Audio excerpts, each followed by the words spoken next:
Assalamualaikum warahmatullahi wabarakatuh. Alhamdulillahi rabbil alamin.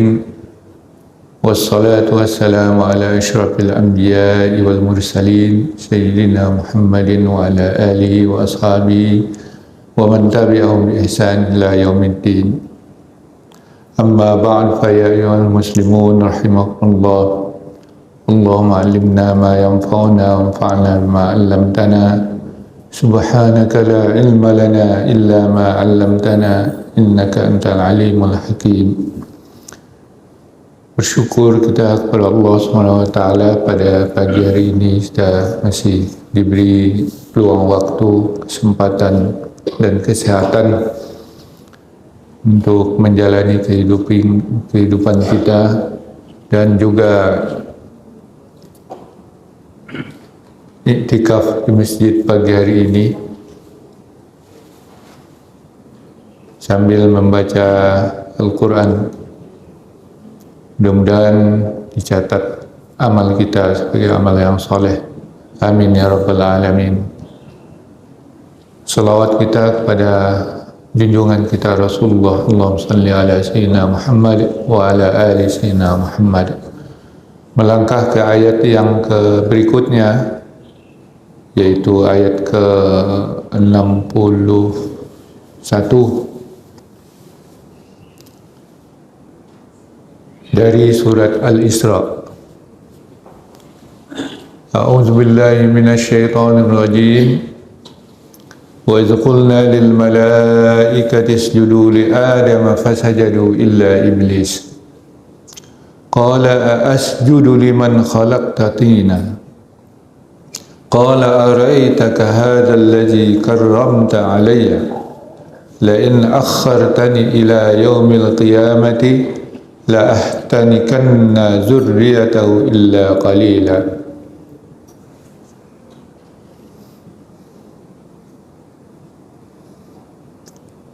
Dan ingatlah ketika kami mengatakan kepada malaikat, usjudu li Adam, sujudlah kepada Adam.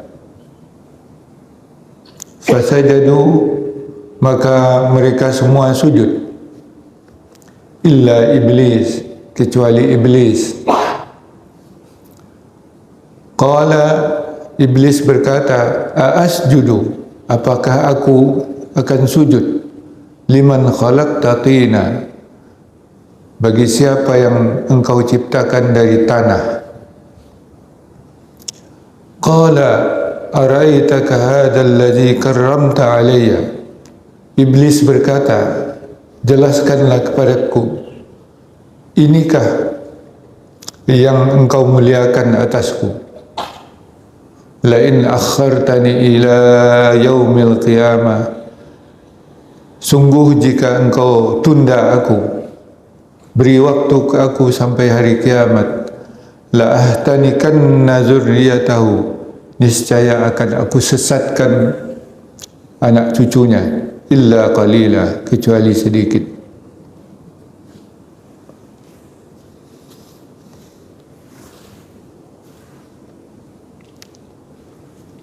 Ayat ini mengingatkan kembali kepada kisah Adam dan iblis di surga. Ya, apa hubungannya dengan ayat sebelumnya? Pertama, menjelaskan bahwa tantangan yang dihadapi oleh para nabi sudah terjadi. Mulai dari Adam sudah terjadi pembangkangan yang keras. Dalam hal ini karena belum ada makhluk, maka iblislah yang membangkang.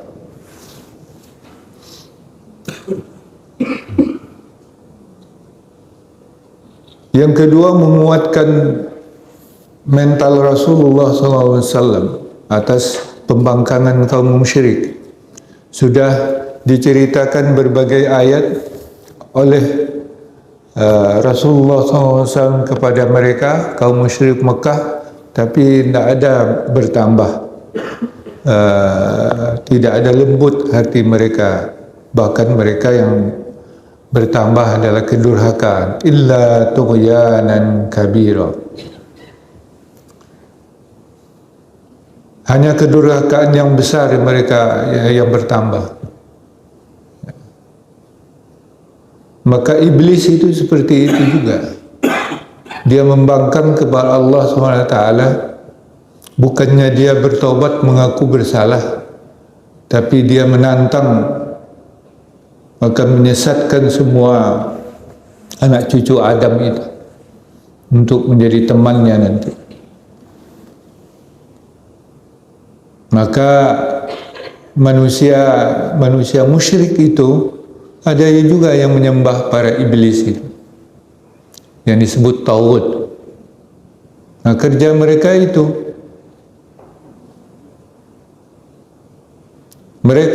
para taghut itu dulu nenek moyang mereka iblis disuruh memberi hormat kepada Adam, tapi mereka sendiri sekarang menyembah mereka. Walladzina kafaru awliya'uhumut taghut. Orang-orang kafir itu mencari pelindung kepada taghut. Siapa itu taghut? Yukhrijunahum minan nuri ila dhulumat. Mereka mengeluarkan dari cahaya, sudah datang cahaya kepada mereka tapi ditolak, tapi membawanya kepada kegelapan. Itu kegelapan kesesatan yang nyata. Nah, inilah yang diingatkan oleh Allah SWT. Ini pointernya, jadi ini kisah diringkas. Dia ambil poin-poinnya yang relevan di sini. Kan panjang ceritanya itu. Dan ketika kami katakan kepada para malaikat usjudu, nah, di masa itu semuanya itu malaikat, yaitu yang patuh kepada Allah Subhanahu wa taala, termasuk bangsa jin itu juga iblis itu. Belum ada tantangan. Setelah diciptakan oleh Allah Adam, maka mulailah ada saingan mereka. Bagi para malaikat yang berasal dari cahaya, mereka tunduk. Tapi bagi para makhluk yang asalnya api itu, yaitu para jin, itu yang dedengkotnya iblis, merasa tersaingi dia, timbul dengkinya, merasa mulia dia, karena dia diciptakan dari api, sedangkan Adam itu diciptakan dari tanah.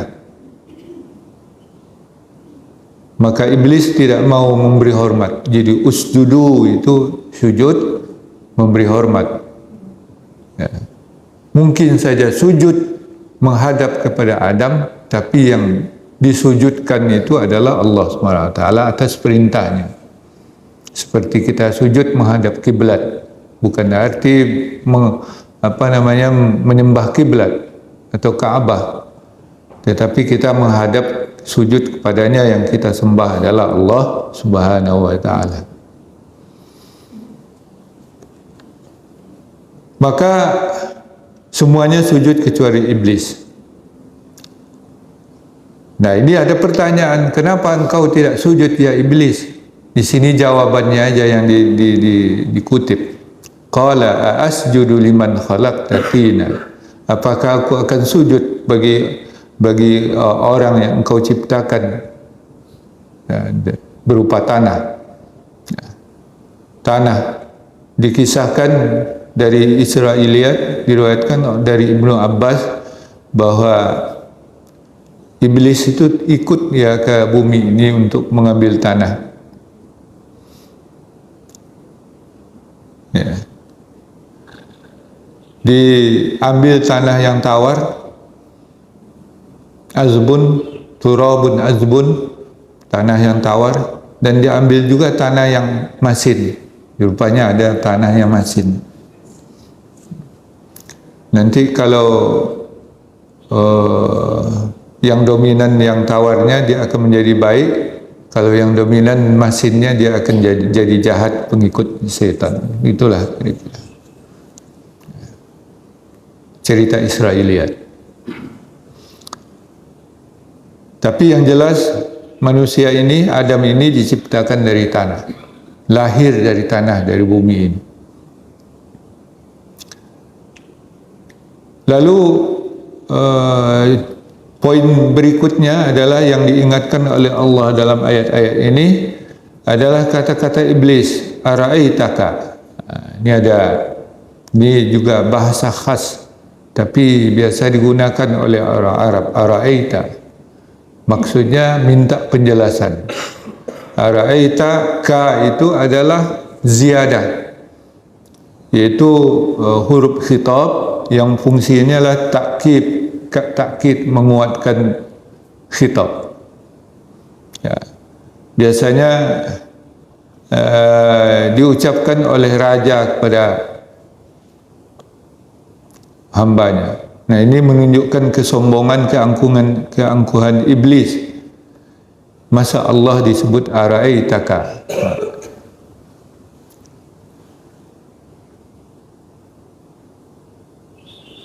Apa engkau memberi penjelasan?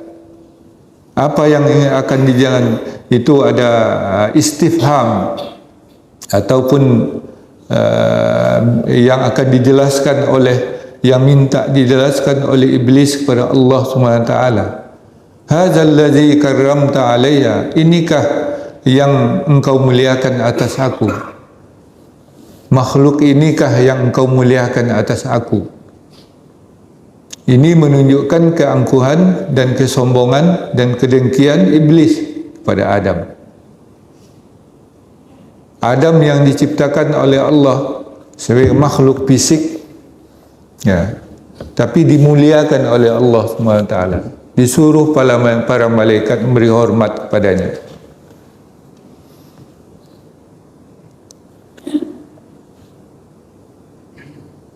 Maka dikutuklah iblis itu,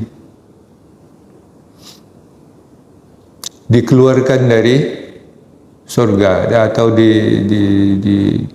dilaknat dia, dikutuk dia, dimasukkan ke dalam neraka. Tapi iblis itu minta tangguh dia. Nah, ini poin ini, minta tangguh ini disebutkan sini. Permintaan iblis untuk ditangguhkan tidak diceritakan sini. Ya, tidak perlu. Karena yang diingatkan pada ayat ini sesuai dengan konteksnya adalah bahwa iblis diberi tangguh oleh Allah SWT. Yaitu la in akhartani ila yaumil qiyamah, jika engkau tangguhkan aku, tunda aku sampai hari kiamat. Nah, ini permintaan iblis. La ahtanikanna zurriyatahu illa qalila. Niscaya akan aku sesatkan anak cucunya, yaitu anak cucu Adam itu, kecuali sedikit. Nah, itulah daya upaya nanti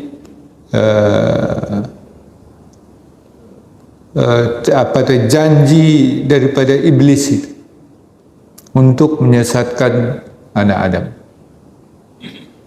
anak cucu Adam. Dari apa?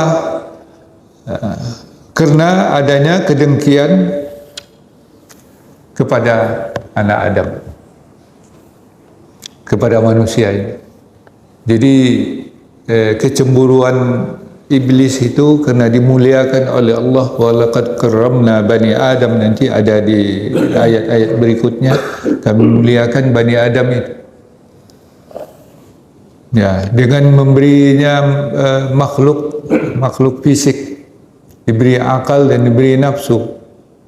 Nah, di sinilah dia, Allah SWT ingin menyeleksi atau menguji anak Adam, kita ini semua. Diberi akal, yang diberi kalbu, pertimbangan, timbangan dalam diri kita. menimbang buruk dan baik, untuk memilih dan memilah. Nah, diberi petunjuk lagi supaya manusia itu selamat, supaya tidak tergoda oleh iblis itu. Nah, iblis ini yang sifatnya juga dominan, walaupun akalnya ada, tapi akalnya tidak digunakan. Yang digunakannya itu, yang dominan pada iblis itu adalah nafsunya, angkara murkanya.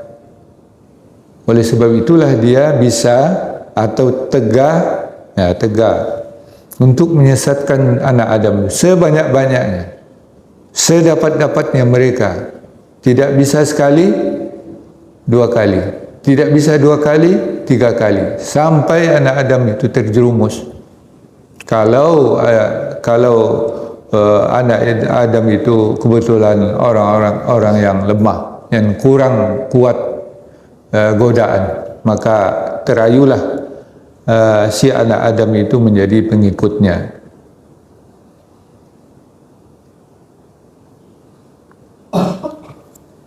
Jadi yang durhaka itu adalah kesombongannya dan kedengkiannya, bukan akalnya. Kesombongan dan kedengkiannya yang berasal daripada nafsunya. Ya, jangan dikatakan bahwa kedurhakaan iblis itu karena akalnya. Karena akal dia mengatakan bahwa api lebih baik dari tanah. Kalau akal mengatakan belum tentu api itu lebih baik daripada tanah. Karena tanahlah yang memberikan kita semuanya. Kalau akal mengatakan tanah lebih baik, karena dia memberikan semuanya kepada kita, termasuk api itu sendiri berasal dari dalam tanah.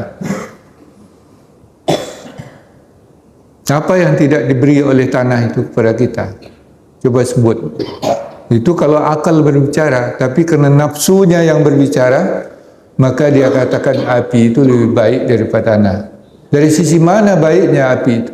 Memang api itu bermanfaat bagi kita. Ya. Tapi tanah itu jauh lebih bermanfaat bagi kita. Ya.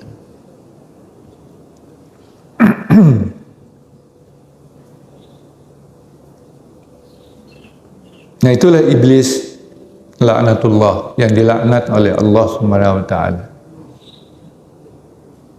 Yang mesti kita waspadai dan diingatkan dalam ayat ini bahwa kaum musyrik yang bertambah-tambah tughyanan kabira, ya, kedurhakaannya.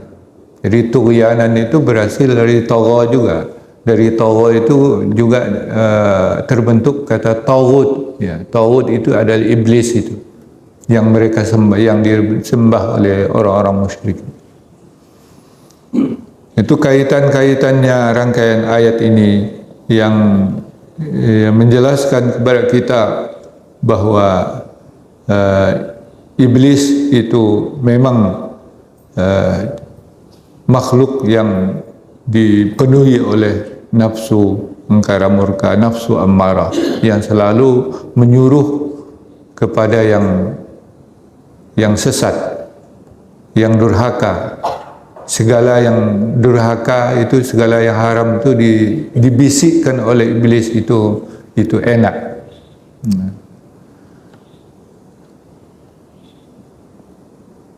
Waspadalah kita terhadap godaan-godaan syaitan, iblis, kerana dinyatakan kepada bahawa syaitan dan iblis itu adalah musuh yang nyata bagi kita. Wallahu a'lam bissawab. Kalau ada yang akan kita diskusikan, persilakan.